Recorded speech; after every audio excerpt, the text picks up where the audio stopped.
Bueno, para comenzar el tema de esta mañana, que es un tema un poco complicado en cuestión a la profundidad, me tomé prestada una ilustración de un teólogo, el doctor R.C. Sproul, y que dice de la siguiente manera: en los años 50, en Estados Unidos, vivió un gran piloto de carrera de autos, el mejor piloto de la época. Su nombre era Bill Vukovich.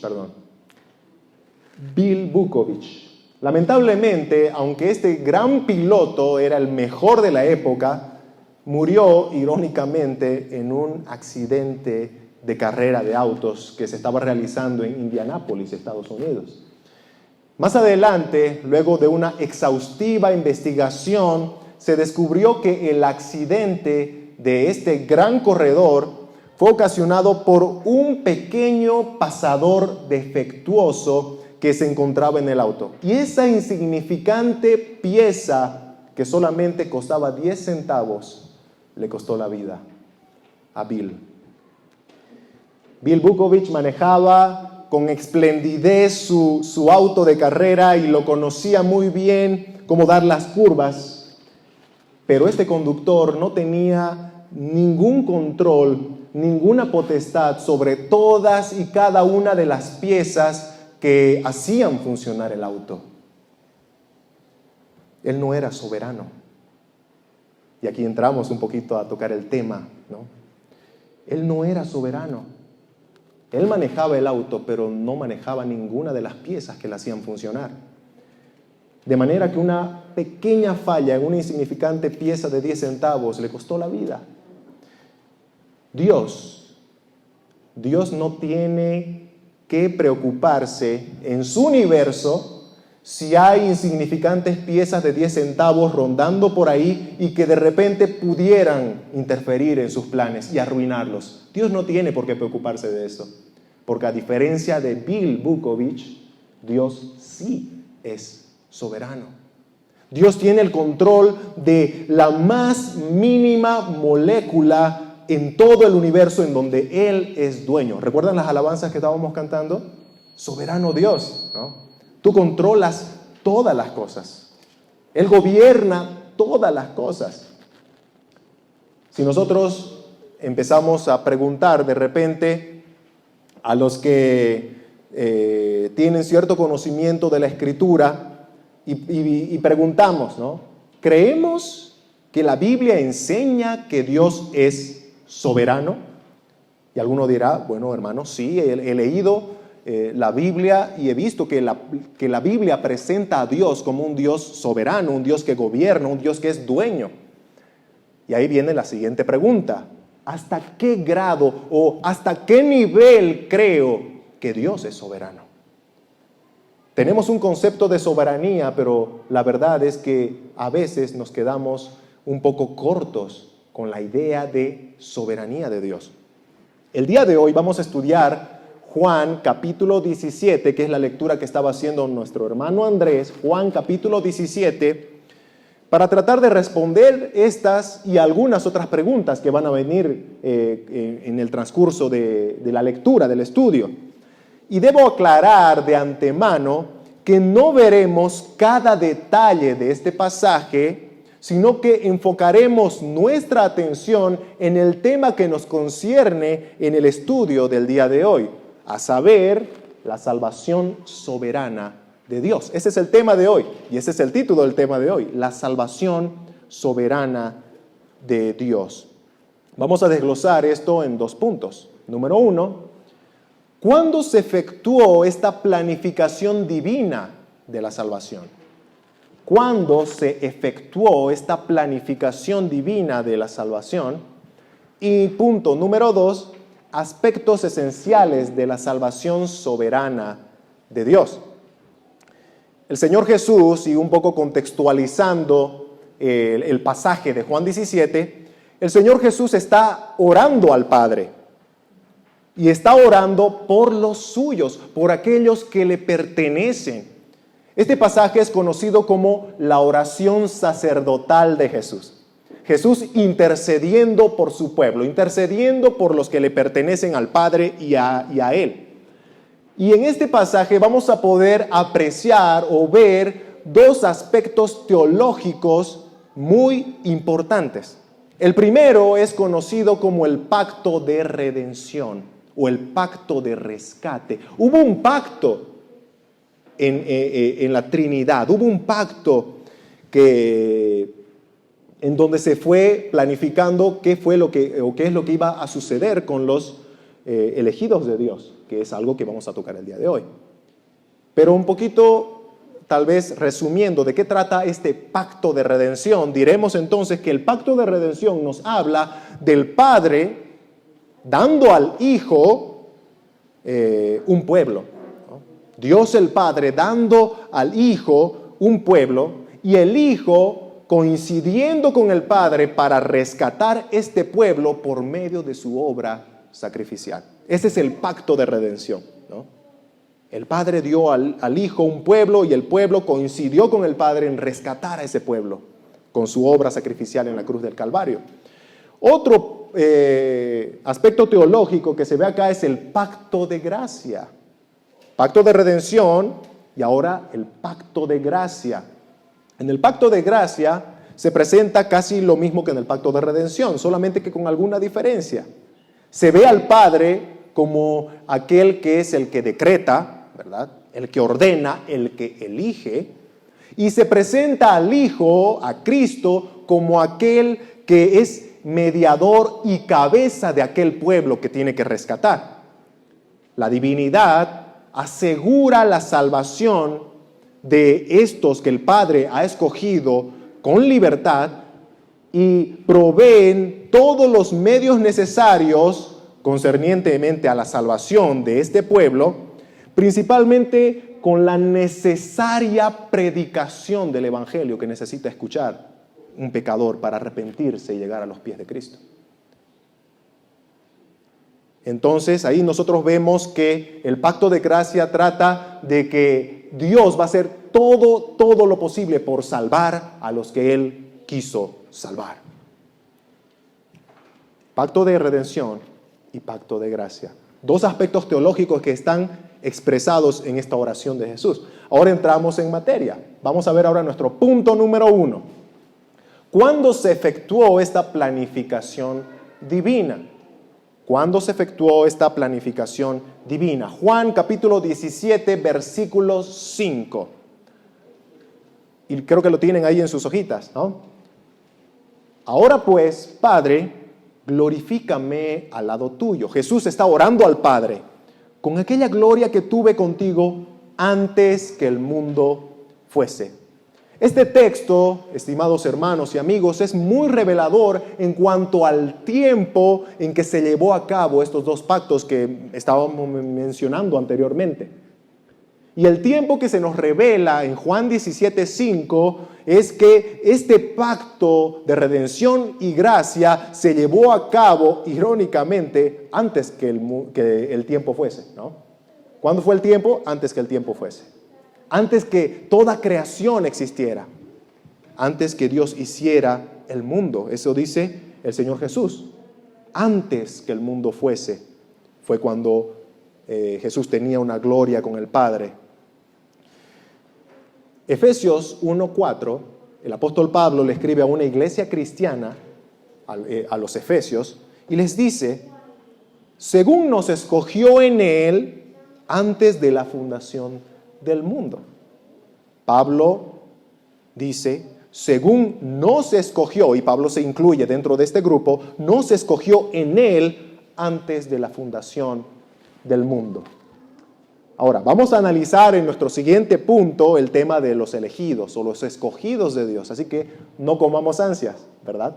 Es un tema que nos interesa en esta mañana, pero lo que es claro acá y lo que nos interesa ahora en este punto es que esa elección de la cual Pablo está hablando, ese plan de redimir a esos elegidos se dio en la eternidad, fuera del tiempo, antes que el mundo fuese fundado, dice Pablo en Efesios 1:4. entonces no existía el tiempo y mucho menos existíamos tú y yo. No existíamos. Y ese aspecto es interesante para el aspecto siguiente, ¿no? Si bien nosotros no existíamos y no existía nada, el Señor Jesucristo sí existía. El que ahora mismo está orando en Juan 17 nos está mostrando algo importante de su persona.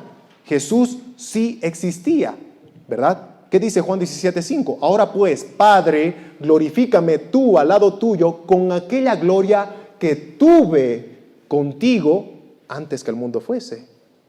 Ahora de repente Cristo se presenta como aquel que estuvo ahí antes que el mundo fuese. Esto rompe muchos malentendidos que tal vez sectas han agarrado, ¿no? El tema de que, por ejemplo, Cristo es una criatura. Jesucristo está rompiendo esa mala interpretación acá. Él existía antes de toda creación, antes que el mundo fuese, antes que cualquier cosa creada existiera, Jesús ya estaba ahí. Él no fue creado. Cristo afirma su preexistencia, la preexistencia de Jesús.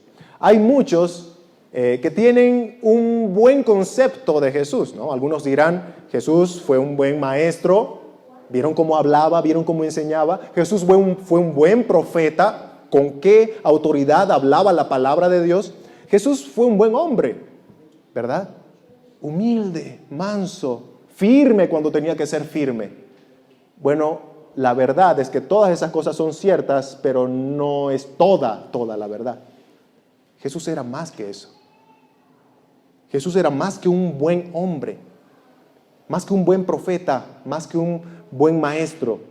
Jesús está afirmando acá algo mucho más profundo de su persona, de su identidad. Primero su preexistencia, dice en Juan 8:58, por ejemplo, el Señor Jesús está debatiendo con los judíos y hablando sobre él, dice, Abraham, que por ejemplo ya Abraham no existía en ese tiempo, ¿no? Físicamente, en los tiempos de Jesús, y Jesús dice, Abraham se gozó porque vería mi día, y lo vio, y se gozó por eso. Y todos dijeron, ahora resulta que conoció a Abraham. No tienes ni 50 años y ahora Jesús dices que conociste a Abraham y que él se gozó. Y ahí es esta respuesta de Jesús en Juan 8:58. Jesús les dijo, de cierto os digo, antes que Abraham fuese, yo soy. Antes que Abraham fuese, yo soy. Jesús existía, y eso le muestra a los judíos, mucho antes que aquel que es el judío por excelencia, ¿verdad? Abraham. Jesús se pone mucho antes que Abraham en cuestión a su existencia. Colosenses 1:17, el apóstol Pablo dice, y él, hablando de Jesús, y Jesús es antes de todas las cosas, y todas las cosas en él subsisten. Ahora de repente se van entremezclando la preexistencia de Dios con su divinidad, que es el siguiente aspecto que vamos a ver ahora, ¿no?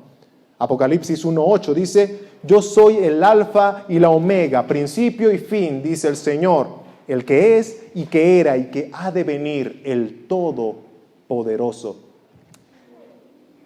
Juan, el apóstol Juan, que es quien escribe Apocalipsis, ahora está mostrando a Jesús como el alfa, el omega, el principio, el fin, el que es, ¿no? Presente, el que era y el que ha de venir. Y termina diciendo el Todopoderoso. Otra vez, ¿no? Jesús, no solamente como alguien que preexistió antes de toda la creación, sino que ahora nos muestra la Escritura que es Dios. ¿A quién más se le puede llamar el Todopoderoso sin blasfemar, verdad? Cristo afirma su divinidad también acá. Él dice, por ejemplo, en Juan 17:5, lo que estamos leyendo, ahora pues, Padre, glorifícame tú al lado tuyo con aquella gloria que tuve contigo. Ahora resulta que Jesús está reconociendo que compartió gloria con la primer persona de la Trinidad, con Dios el Padre. Nadie puede compartir gloria con Dios, ¿verdad? Esta gloria de la cual Jesús está hablando acá, que compartió con el Padre, ese es el tipo de gloria que a lo largo de la Sagrada Escritura solamente está asociada con el Dios vivo y verdadero y único. Salmos 24:10 dice, por ejemplo, ¿quién es este Rey de gloria? Salmos 24:10. ¿Quién es este Rey de gloria? Pregunta el salmista. Jehová de los ejércitos, responde. Jehová de los ejércitos, Él es el Rey de la gloria. Una criatura no tiene tal potestad. No podría una criatura decir, yo tengo gloria divina, compartí la gloria divina con el Padre. Jesús está afirmando algo completamente profundo y peligroso para cualquiera de nosotros afirmar, ¿verdad? Solamente Jesús pudo decir algo así. Lo cual nos lleva a la conclusión de que Jesucristo es el Rey de la gloria. Jesucristo es el todopoderoso Dios, del cual habla la Escritura, la segunda persona de la Trinidad, Jesús. Ahora, mucha atención, porque de aquí partimos a profundizar nuestro tema del día de hoy. Porque aquel Dios todopoderoso, preexistente, que estuvo antes de toda creación en ese pacto de redención y gracia, es el que está ahora mismo orando en Juan 17, y es el que nos va a enseñar sobre el tema de la elección de Dios, los escogidos de Dios.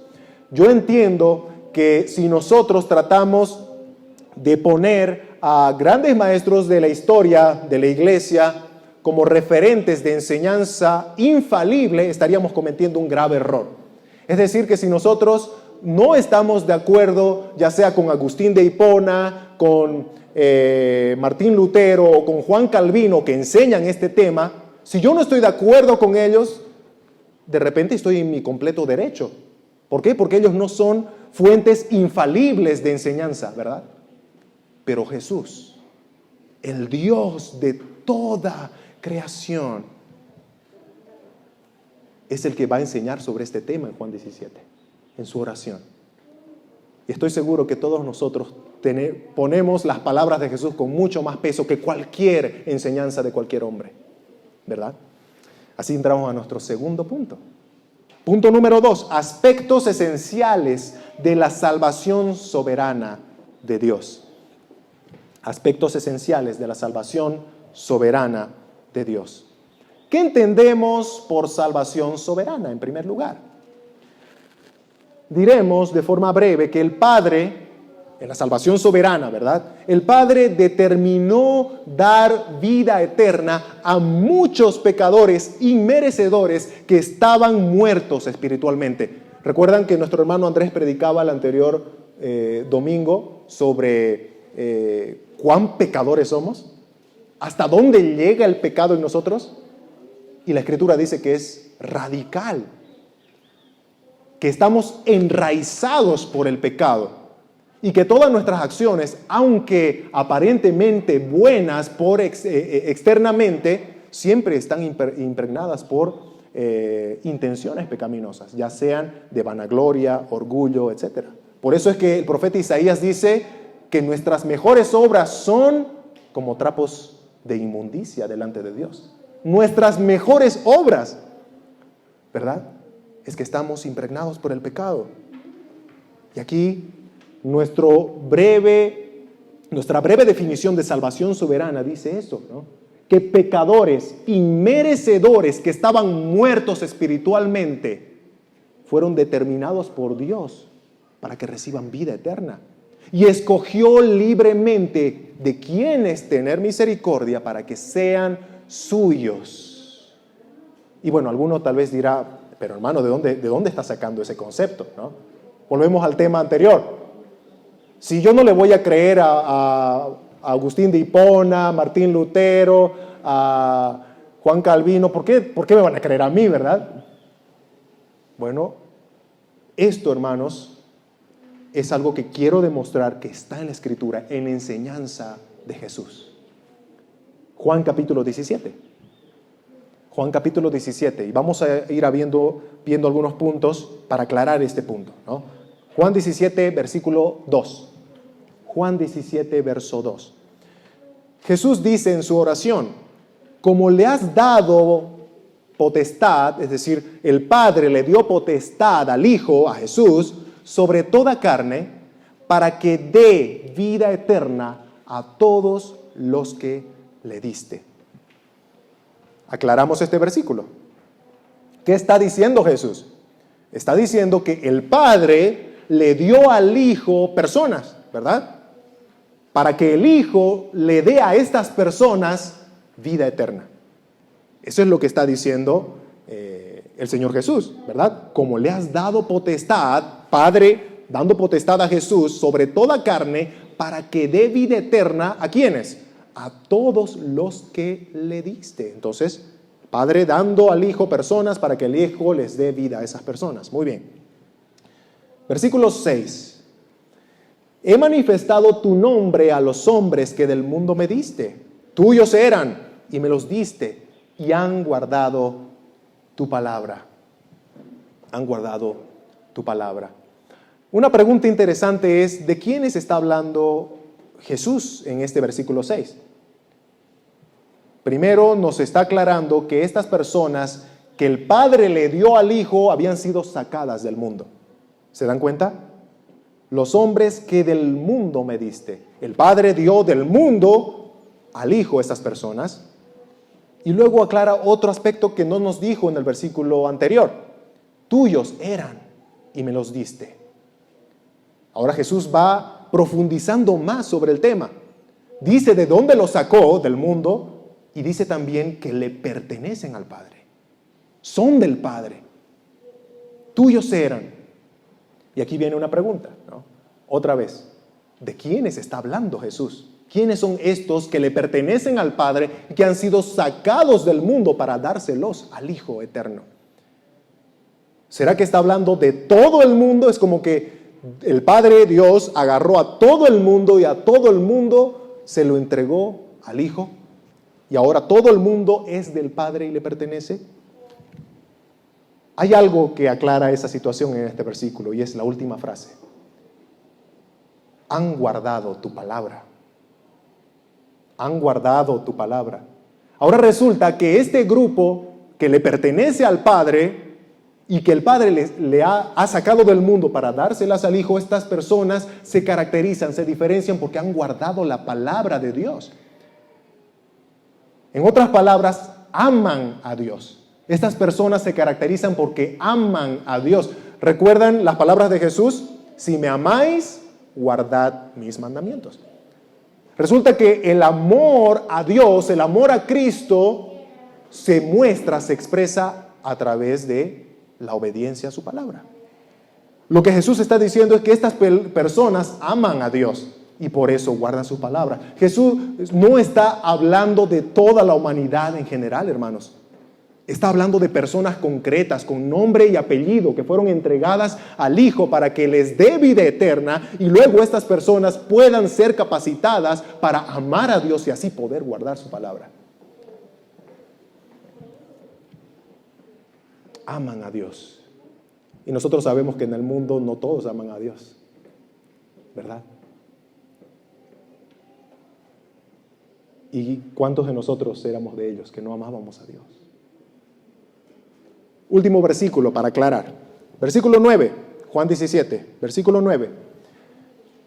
Yo ruego, Jesús está hablando con el Padre otra vez, ¿no? Yo ruego por ellos, no ruego por el mundo, sino por los que me diste, porque tuyos son.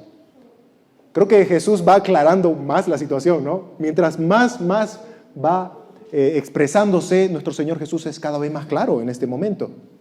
Aquí Jesús hace una clara distinción en su oración entre aquellos que son del Padre y que les ha sido entregado, y es por ellos que intercede en su oración. Dice, yo ruego por ellos. El Padre dio al Hijo personas y el Hijo ahora dice, yo ruego por estos.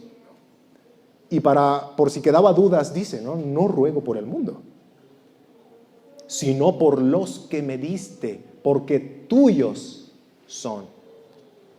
Tuyos son.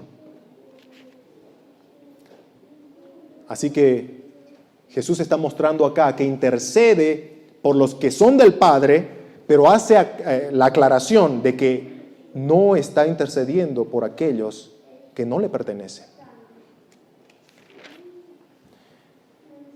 Ahora, en base a esto vamos a profundizar más sobre este tema de la elección de Dios, de los escogidos de Dios.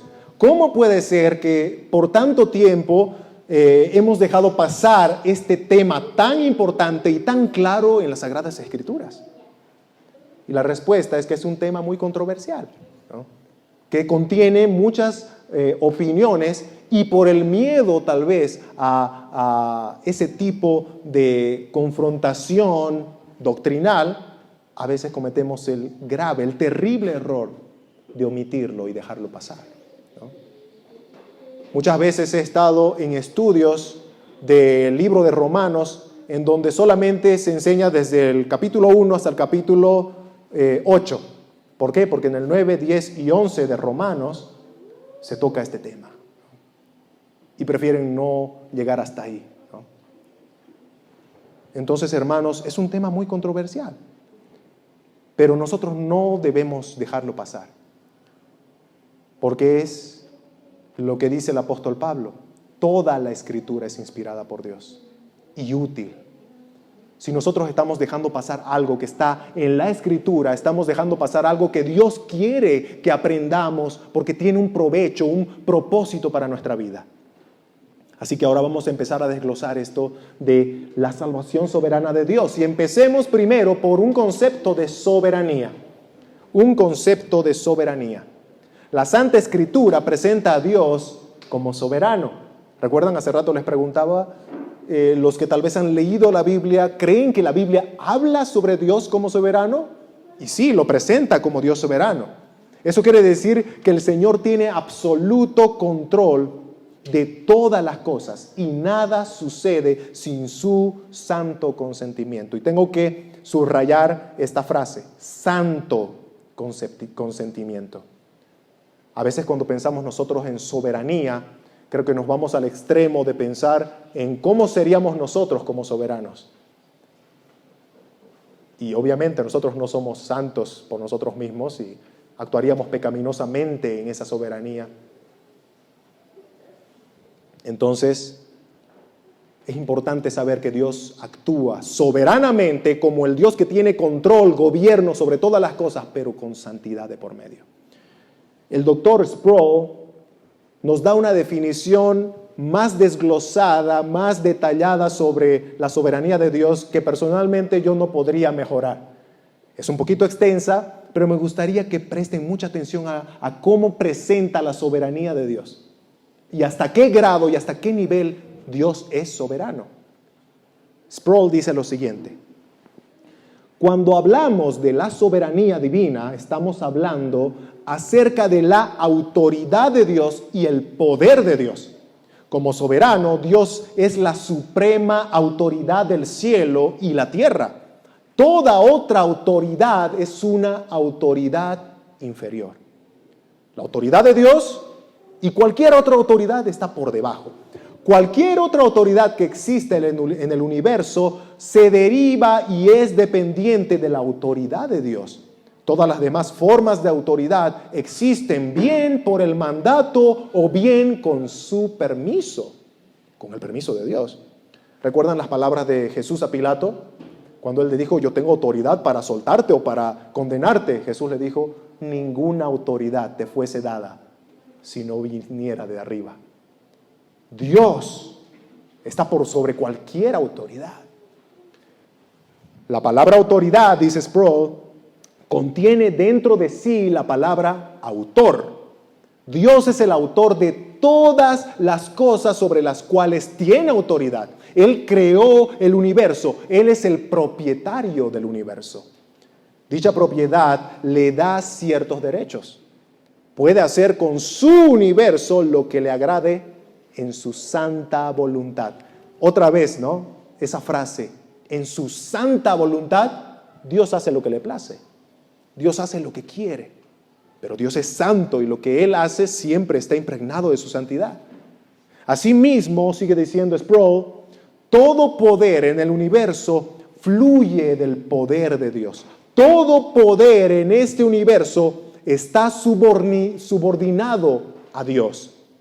Aún Satanás carece de poder sin el soberano permiso de Dios para actuar. ¿Recuerdan ese momento en el libro de Job? Cuando Satanás se presenta delante de Dios para decirle, mira, ahí está Job, te aseguro que si tú le quitas esto, va a blasfemar contra ti. Satanás no podía hacer nada sin el consentimiento de Dios. Dios le dice, ve, pero no toques su vida. ¿Se dan cuenta cómo Dios permite incluso a Satanás hacer cosas, pero le pone límites? Satanás, hermanos, aunque va a pagar las consecuencias de su desobediencia en la eternidad, Satanás llega a ser una herramienta también para que los planes de Dios se cumplan. Hasta ese nivel Dios es soberano. Hasta ese nivel, hasta ese grado llega la soberanía, el gobierno de Dios. Volvemos a preguntar, ¿qué tan soberano creemos que es Dios? En tu mente, cuando hablamos de soberanía de Dios, ¿crees que Dios tiene el control de todo, absolutamente todo? ¿O existen algunas cosas, algunas piezas de 10 centavos por ahí que pueden arruinar sus planes?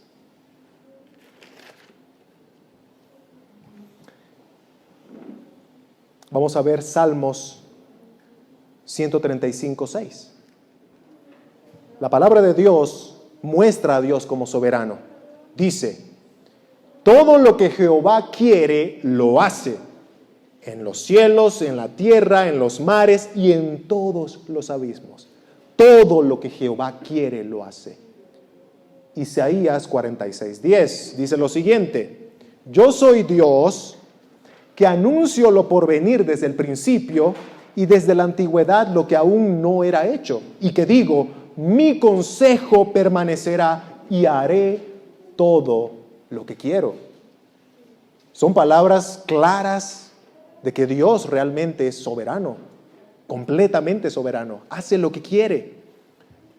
Por último, Daniel 4:35 dice, todos los habitantes de la tierra son considerados como nada, y Él, hablando de Dios, Dios hace según su voluntad en el ejército del cielo y en los habitantes de la tierra, y no hay quien detenga su mano y le diga, ¿qué haces?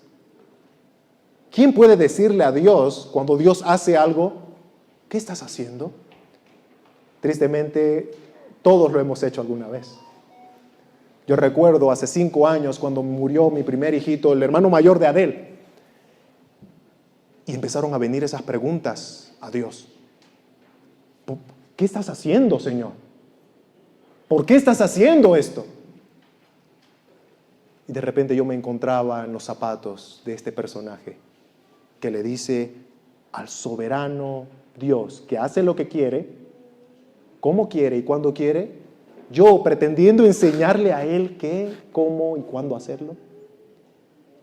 El Señor me enseñó mucho, hermanos, a través de su palabra, sobre la soberanía de Dios, para poder entender muchas otras cosas que yo no entendía antes de conocer esta parte importante de su carácter. Dios es soberano y hace lo que quiere en su santa voluntad, hace lo que quiere. Entonces ahí veíamos un concepto de soberanía. Inciso B, el Dios soberano que eligió. El Dios soberano que eligió. Algo que debemos saber es que toda iglesia cristiana que sea sincera y seria en su estudio de la Sagrada Escritura tiene una doctrina de la elección. Aunque haya diferencias de opiniones sobre cómo es que se maneja este tema de la elección de Dios, está en la Biblia. Es imposible que una iglesia no tenga una idea de la elección o una doctrina de la elección. Y hoy vamos a presentar dos posturas, las más sobresalientes en toda la historia de la iglesia. Pero algo que tenemos que saber acá, y tal vez nos sirve como una exhortación, hermanos, es que la Biblia no es como un menú de restaurante, ¿verdad? Tú vas al restaurante, te sientas y le dices al mesero, ¿cuál es tu plato preferido? Y ni te asomas a mirar los otros platos porque sabes que no los vas a pedir. Tienes tu plato preferido. Hermanos, la Biblia no es como un menú de restaurante en donde tú miras y dices, esto me gusta, esto no me gusta, ¿no? Esto lo hago, esto no lo voy a hacer. Esto lo creo y esto no lo quiero creer. La palabra de Dios dice que toda la Escritura es inspirada por Dios y toda la Escritura es útil para enseñar, redarguir, corregir, instruir en justicia. Toda la Escritura. Todo el consejo de Dios es nuestro alimento. Incluso aquellas cosas que a veces nos parecen difíciles de entender o incómodas, pero son tan importantes para nuestra alimentación como aquel brócoli o aquella espinaca que está en la sopa y cuando éramos niños o ahora mismo viendo a los niños, ellos apartan, ¿verdad? Pero esa verdura tiene tanto alimento para nosotros que no sabemos lo que estamos dejando cuando lo apartamos. Hermanos, hay tanto alimento en la Escritura que a veces nos perdemos de mucho cuando apartamos cosas. Y ahí vamos a ver ahora las dos posturas más sobresalientes sobre la doctrina de la elección divina. La primera postura, hermanos, es conocida como la elección en base al preconocimiento de Dios. La elección en base al preconocimiento de Dios, o como se conoce teológicamente, la presciencia de Dios. La palabra pre significa antes, ¿no? Antes. Por eso es cuando los que están en la escuela dicen, ¿en qué curso estás? ¿No? En la pre-promo, ¿no? Antes de ser uno que va a estar en la promoción, ¿no? La pre-promo. Bueno, el preconocimiento de Dios es una doctrina que habla de ese conocimiento que Dios tenía antes de la fundación del mundo con respecto al tema de los que iba a elegir. Pero vamos a definir un poquito de qué trata exactamente esta doctrina. En la elección en base al preconocimiento dice que desde la eternidad Dios sabía cómo viviríamos, cómo cada uno de nosotros iba a vivir. Sabía de antemano si recibiríamos a Cristo o si le rechazaríamos. Dios sabía de antemano nuestras elecciones libres antes de que las hiciéramos. La elección de Dios en cuanto a nuestro destino eterno, según esta postura, se hizo entonces sobre la base de lo que Dios sabía que escogeríamos. Él nos escoge porque sabía de antemano que nosotros le escogeríamos a Él. Los elegidos son aquellos que Dios sabía que escogerían libremente a Cristo. Eso dice esta postura, la postura de la elección en base al preconocimiento. Ahora, mis hermanos y amigos, no es mi intención para nada criticar esta postura, porque sabemos que muchos hermanos creen esta postura y no dejamos de ser hermanos con ellos por creer diferente en cuanto a cómo se dio este tema de la elección. Pero sí hay algunos aspectos que tenemos que ir viendo para saber si estamos interpretando bien la Escritura, que de por sí luego tiene consecuencias en nuestra vida, en cómo aplicamos la palabra o en cómo entendemos que Dios es. En primer lugar, yo tengo dos aspectos contra esta postura. En primer lugar, que en esta postura el hombre de alguna manera está como yendo en contra de algo que la Escritura dice, ¿no? El anterior domingo estábamos viendo que el hombre no puede buscar a Dios por sí mismo. ¿Por qué? Porque está enraizado por el pecado.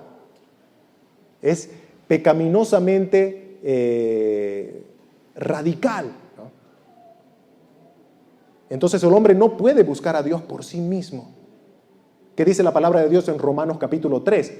El apóstol Pablo, hablándole a los romanos, dice, no hay justo ni aun uno, no hay quien busque a Dios. No hay quien entienda, Todos nos desviamos. A una nos hicimos inútiles. ¿Qué dice Efesios capítulo 2? Dice que estamos muertos espiritualmente. Entonces, de alguna manera, esta postura está diciendo que en el futuro de Dios, cuando Él estaba, ¿no?, en la eternidad viendo a quién elegir, Él vio que, Franco va a creer en mí, lo voy a elegir. Pero hermanos, yo en el futuro, ¿no?, tenía la incapacidad de buscar a Dios por mí mismo. Nosotros no negamos que tenemos libre albedrío, hermanos. Todos tenemos libre albedrío. El único problema es que esa libertad que tenemos siempre la usamos para inclinarnos hacia el mal o para darle la espalda a Dios. Somos libres, pero en nuestra libertad rechazamos a Dios. No escogemos a Dios. No podemos escoger a Dios por nosotros mismos para pensar que en base a eso Dios nos escogió en la eternidad. Entonces, ¿se dan cuenta por qué hay acá algo que a mí un poquito no me cuadra del tema del preconocimiento para la elección de Dios? Y aquí viene mi segundo argumento. Si Dios escogió a sus elegidos en base a la elección del hombre por Dios, al fin de cuentas, entonces, es el hombre que tiene la última palabra en la elección y no Dios. Ahora resulta que el hombre está teniendo un papel central, preponderante en la elección divina y no Dios. Entonces resulta ser una elección del hombre. Nuestro tema no debería llamarse la salvación soberana de Dios, sino la salvación soberana del hombre, ¿verdad? Dios llega a ser como una especie de observador pasivo que depende de lo que el hombre hace y no de su propia voluntad. Y acabamos de ver qué es lo que dice la palabra de Dios sobre el Dios soberano. Yo hago lo que quiero.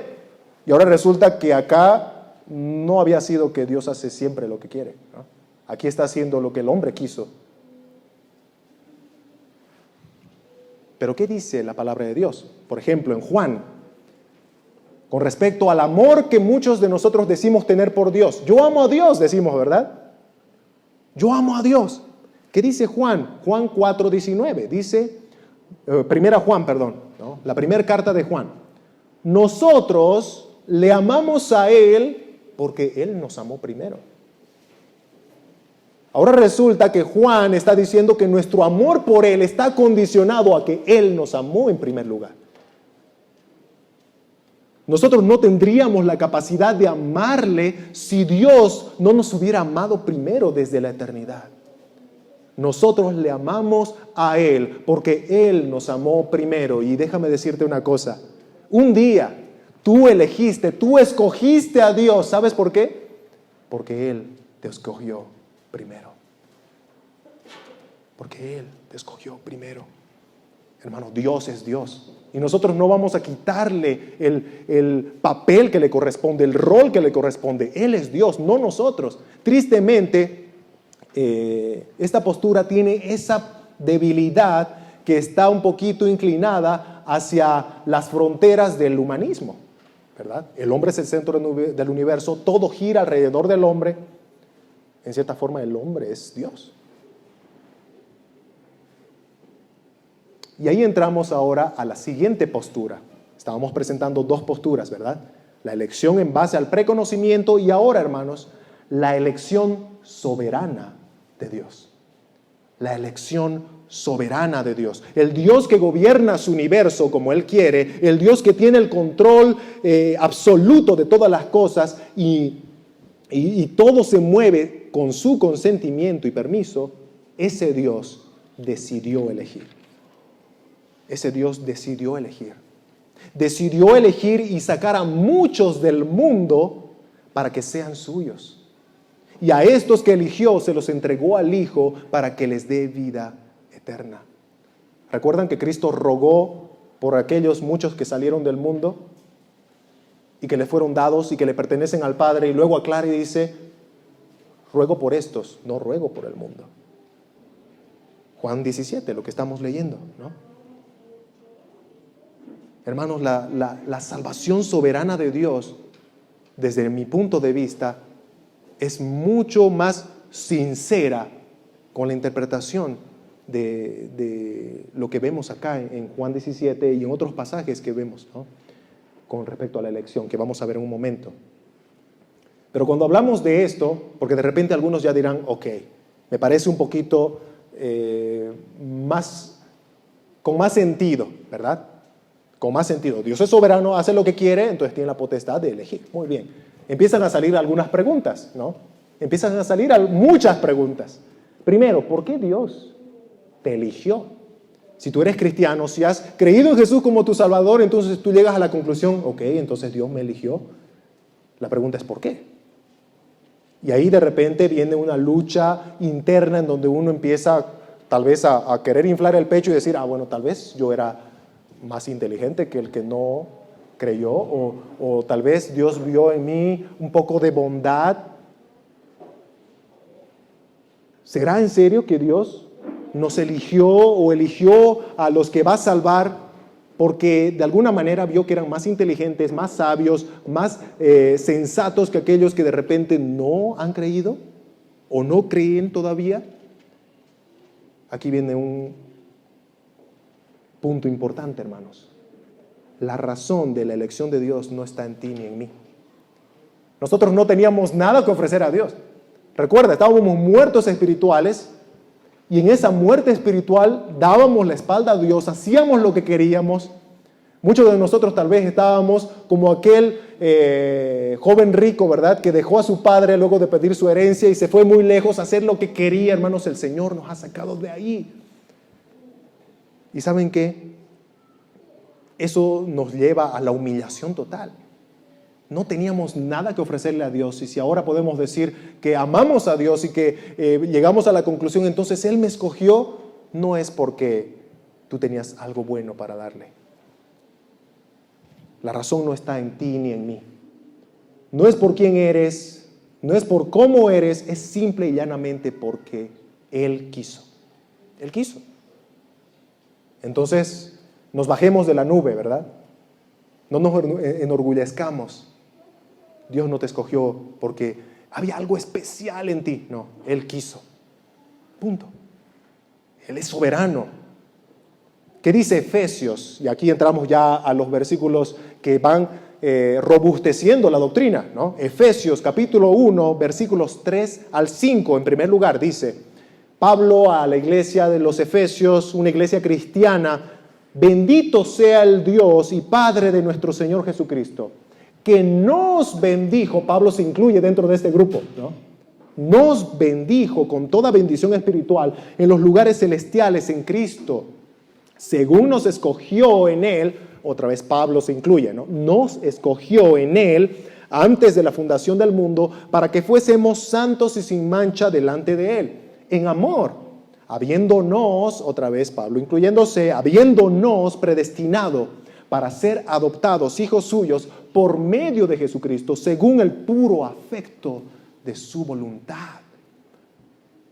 ¿Cuál es la razón por la que Dios eligió a estos que bendijo para que sean santos y sin mancha y los predestinó para ser adoptados hijos? ¿Cuál fue la razón de esa elección de Dios? Dice, fue por el puro afecto de su voluntad.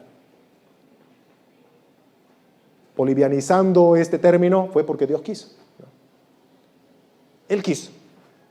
El puro afecto de su voluntad.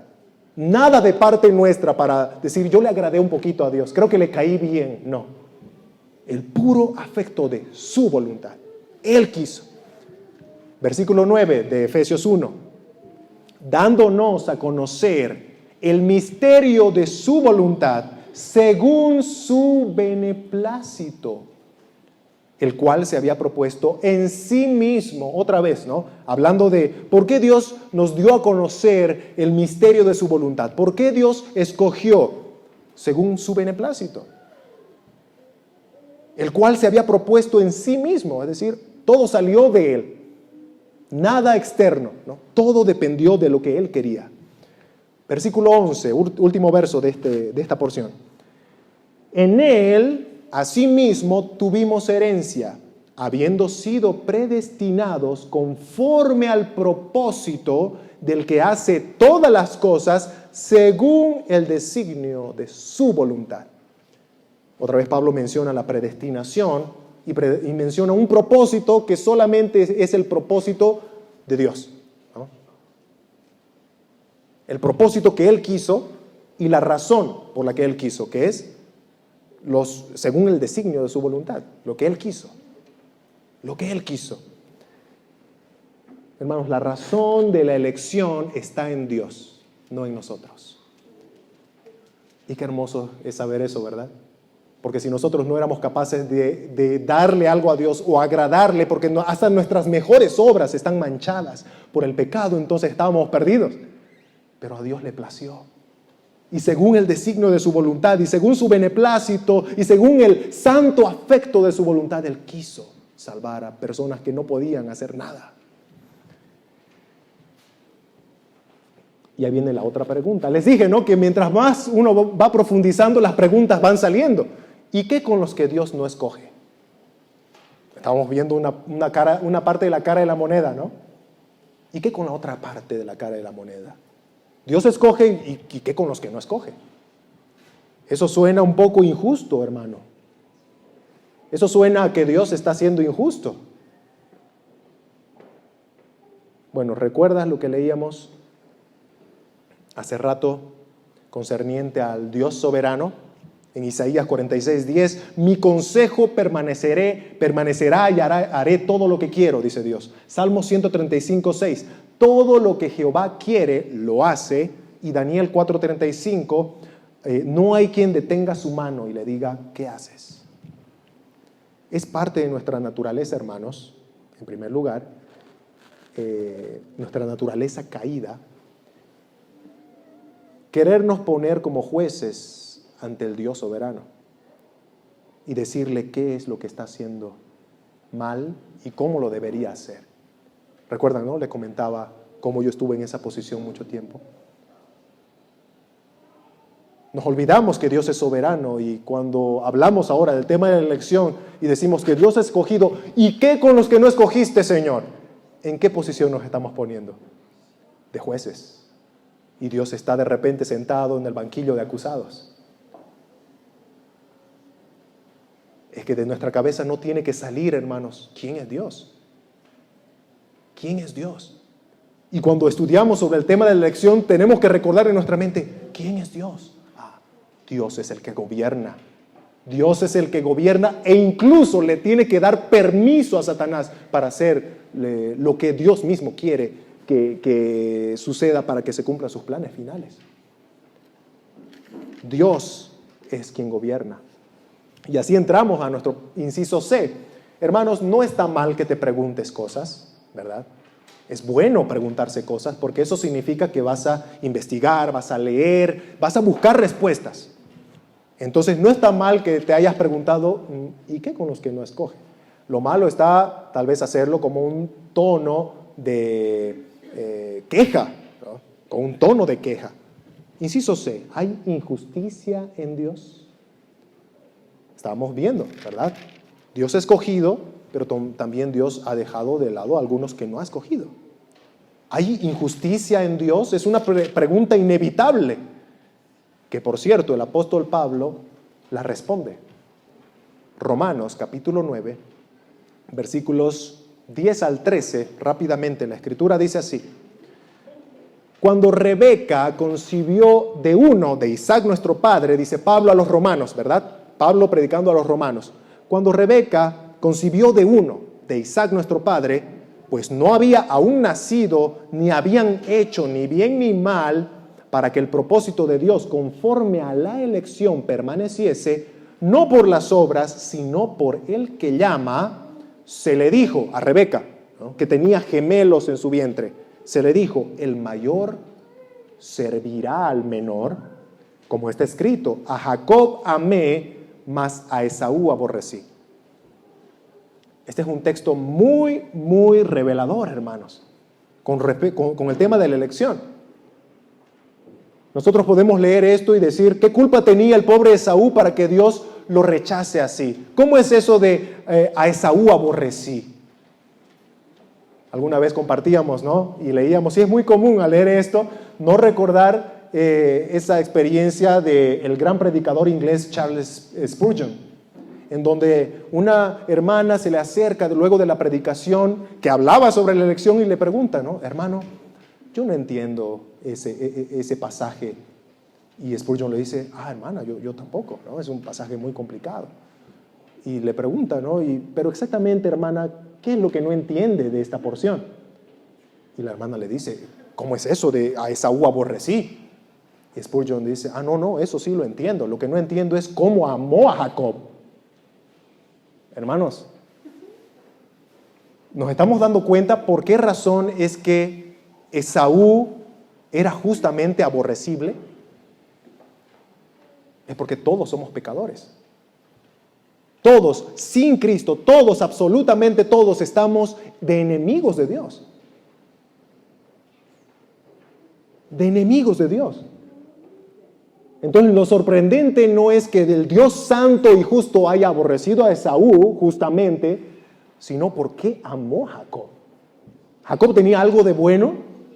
Jacob tenía algo de interesante. Incluso, hermanos, si nosotros leemos la vida de Jacob y si es que apoyáramos la doctrina del preconocimiento de Dios y Dios lo eligiera en base a lo que Jacob iba a hacer, Jacob mintió, le mintió a su padre para recibir la bendición de su hermano mayor, Esaú. Era un hombre que mostró que era como cualquiera de nosotros, un hombre pecador. Entonces, ¿te das cuenta por qué es sorprendente más bien en ese texto que a Jacob amé? Y de repente empiezas a interpretarlo contigo mismo. A mí me amó. Tú sabes cómo eras. Tú sabes incluso ahora, tal vez estando ya en la gracia, tú sabes cómo eres. Pero aún así, te amó. Me amó. Eso es algo que verdaderamente sorprende.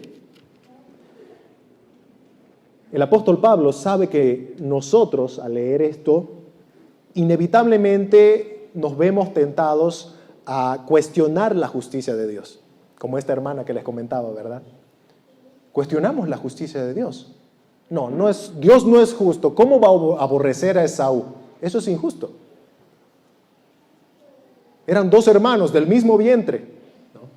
Bueno, Pablo responde ya de antemano, sabiendo lo que uno piensa al hablar sobre esto, y dice, ¿qué pues diremos? Versículo 14 de Romanos 9. ¿Qué pues diremos? ¿Que hay injusticia en Dios? Pablo nos leyó la mente, ¿no? ¿Hay injusticia en Dios? Y responde, en ninguna manera.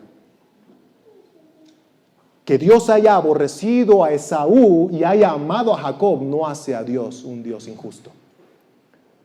El Espíritu Santo, hermanos, que guió a Pablo al escribir esto, nos conoce muy bien. Dios no va a pasar por alto ninguno de sus atributos, porque Dios no se contradice, ¿verdad? Eso quiere decir que la soberanía de Dios no hace que Dios deje de ser justo cuando elige. La soberanía de Dios no hace que Dios deje de ser santo, santo, santo, como dice Isaías 6. Todo lo que Él hace, incluyendo la elección, está impregnado de su santidad. Lo que Él hace es bueno, perfecto y agradable, dice la Escritura. Así que Pablo va respondiendo estas preguntas con este personaje imaginario con el que va discutiendo, debatiendo el tema, ¿no? A Jacob amé, a Esaú aborrecí. ¿Hay injusticia en Dios? No, dice Pablo. Versículo 15 de Romanos 9.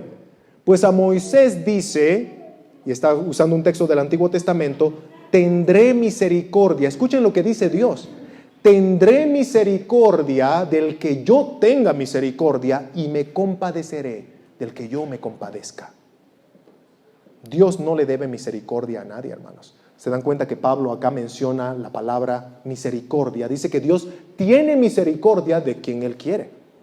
Y a veces nosotros, cuando hablamos de la misericordia con respecto a este tema de Esaú, pensamos que Dios está siendo injusto porque le dio misericordia a Jacob y no le dio misericordia a Esaú. Pobre Esaú. Le debes misericordia a Esaú, le debes misericordia a estos que no escogiste. Pero hermanos, si Dios debiera algo, significa que entonces no es misericordia, porque si se debe es porque la otra persona ha hecho méritos para ganarla, ¿verdad?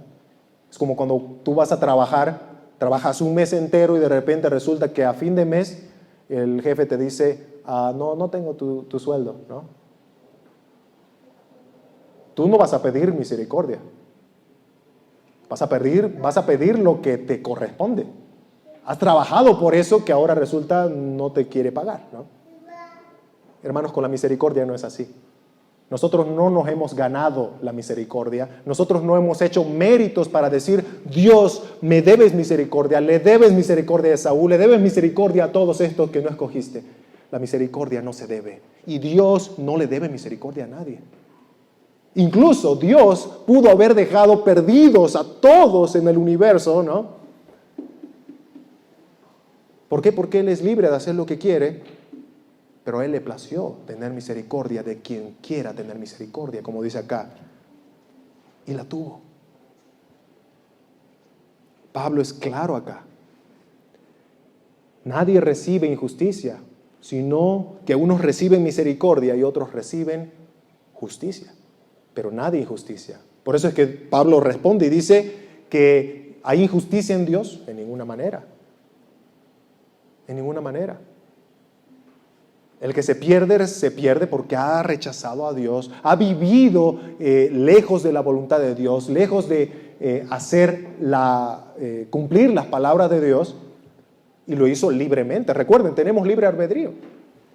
Simplemente que estamos entregados al pecado en nuestra libertad. Y el apóstol Pablo también dice que esa libertad hacia el pecado es esclavitud. Tendré misericordia del que yo tenga misericordia y me compadeceré del que yo me compadezca. Tal vez acá llega el punto de empezar a preguntarnos, ¿le diremos al dueño del universo, ¿qué haces? ¿Por qué lo haces así? Conclusiones. Y terminamos con esto. ¿Qué provecho sacamos nosotros como cristianos de esta doctrina de la elección? Porque algunos la evitan y dicen, yo prefiero evitarme problemas, ¿no? Prefiero evitarme ese momento incómodo de empezar a pensar en que Dios soberanamente escoge y Dios soberanamente rechaza, como a Esaú. Prefiero evitarme eso, pero hermanos, nos perdemos muchas cosas. No es una doctrina muerta, sin sentido, que podemos decir, la desecho, ¿qué diferencia va a hacer? No es una doctrina muerta y sin sentido, que es mejor pasarla por alto para evitarnos la incomodidad o controversias. Es la palabra inspirada por Dios, que es útil para enseñarnos y para madurarnos. Así que vamos a ver 3 aspectos como conclusión de por qué es provechoso para nosotros esta doctrina. Número 1, la doctrina de la elección nos incentiva a una vida cristiana en busca de la santidad. La doctrina de la elección nos incentiva, nos anima a una vida cristiana en busca de la santidad. Si eres cristiano, tienes que saber que has sido escogido para la gloria de Dios. Y parte de nuestro glorificar a Dios tiene mucho que ver con vivir santos, porque Él es santo. El apóstol Pedro dice, ¿no? Escrito está, sed santos porque yo soy santo, dice el Señor. ¿Qué dice Efesios 1:4? Esto lo hemos leído. Con respecto a la elección, el apóstol Pablo dice, según nos escogió en Él, antes de la fundación del mundo, para que fuésemos, escuchen un propósito de la elección, para que fuésemos santos y sin mancha delante de Él. Hermanos, en el momento en el que tú estés a punto de pecar y ceder a la tentación, recuerda, Dios me escogió para que yo sea santo y sin mancha delante de Él. Dios me escogió para que yo me parezca cada vez más a la faz de su Hijo perfecto Jesucristo. Entonces, hermanos, la elección, la doctrina de la elección nos anima, nos incentiva y nos recuerda que hemos sido elegidos para ser santos, para buscar la santificación nuestra en esta tierra hasta el día de Jesucristo, como dice Filipenses. Número 2, la doctrina de la elección resalta que Dios es amor. Algunos dirán, pero ¿cómo que resalta que Dios es amor? ¿No resulta que Dios está eligiendo a algunos y de repente hay otros que están como Esaú siendo aborrecidos? ¿Cómo que resalta que Dios es amor? Hermanos, Dios es amor. Y la doctrina de la elección lo muestra con claridad. Como les decía hace un momento, Dios no tenía ninguna obligación de salvar a nadie. Dios en su soberana potestad podría haber dicho que todos se pierdan, ¿no? Pero no. La Trinidad ya gozaba, hermanos, la Trinidad ya gozaba de una eterna comunión perfecta. ¿Alguna vez se preguntaron por qué la Biblia dice que Dios es amor si en la eternidad no tenía a quién amar? Tal vez por eso nos creó, para poder amarnos. Hermanos, antes de crearnos, Dios ya era amor y ya amaba. Porque Dios en la Trinidad vivía ese amor de una manera constante. El Padre amando al Hijo, el Hijo amando al Padre, el Padre amando al Espíritu Santo, el Espíritu amando al Hijo. Hermanos, el amor eterno de Dios. Ellos nunca nos necesitaron para poder amar y ser amados. Mas aún así, a Dios le plació salvarnos y hacernos parte de ese amor eterno y de esa comunión eterna que había ya en la Trinidad antes de toda creación. ¿Se dan cuenta que Dios es amor? Que pudiendo dejarnos fuera a todos, decidió salvar a muchos para ser parte de esa eterna comunión y amor de ellos, del Padre, el Hijo y el Espíritu Santo. Él quiso de su propia voluntad hacerme parte y hacer parte a muchos de esa armoniosa comunión de amor eterno.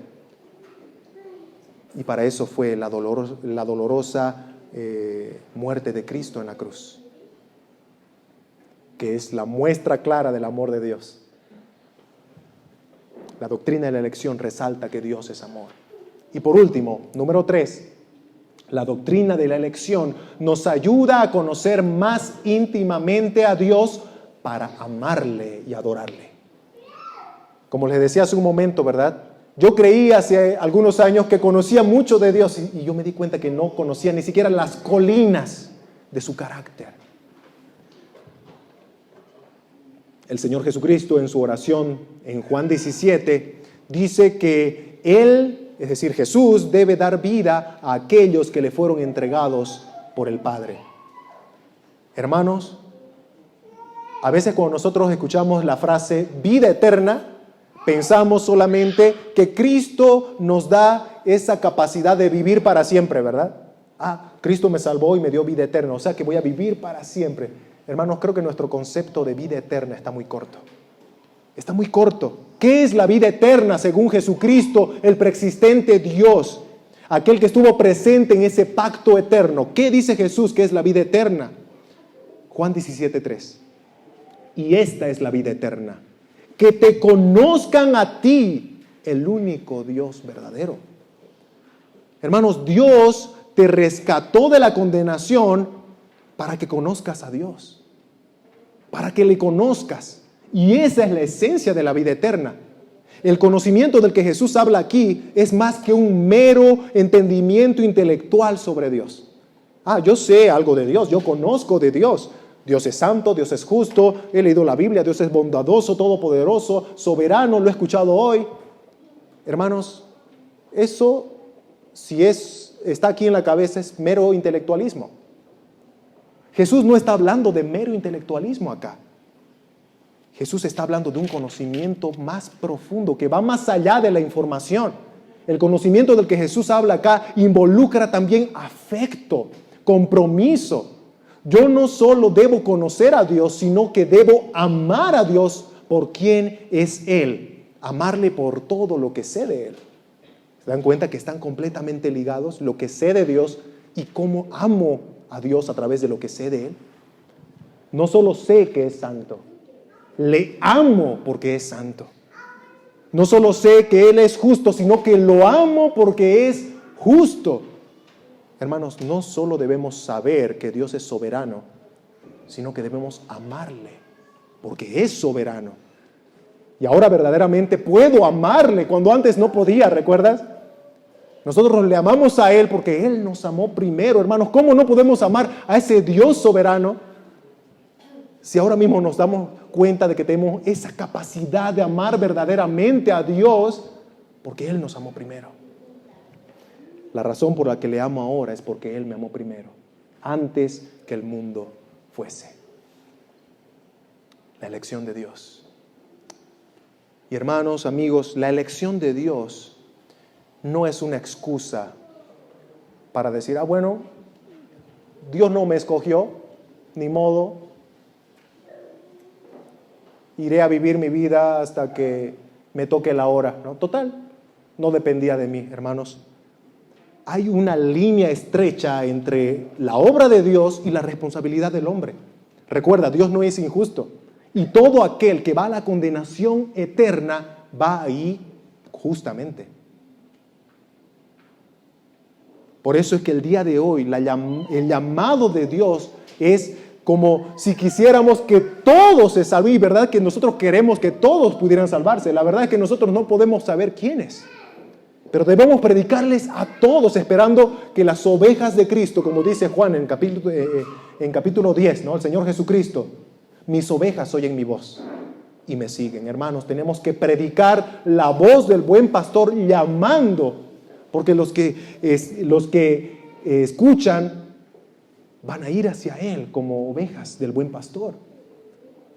Así que no hay excusa de yo no fui escogido, ¿no? No, esto es para que nosotros, los que ya somos salvos, los cristianos, podamos conocer más a nuestro Señor y glorificarle más. Pero hermanos, con respecto al tema de la salvación de nuestra alma, nuestro llamado es para todos. El apóstol Pablo iba predicando a todo griego, a todo judío, aunque no todos creían, ¿no? Aunque no todos seguían al buen pastor. Pero Pablo predicaba a todos y llamaba. Hermanos, Dios es tan soberano que cada circunstancia en nuestra vida está manejada por Él. Eso se llama la providencia.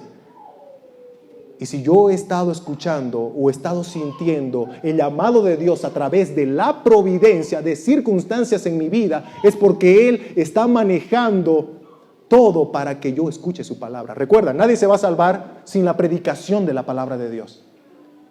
Nadie. El apóstol Pablo dice eso en Romanos capítulo 6. ¿Cómo creerán sin haber quien les predique?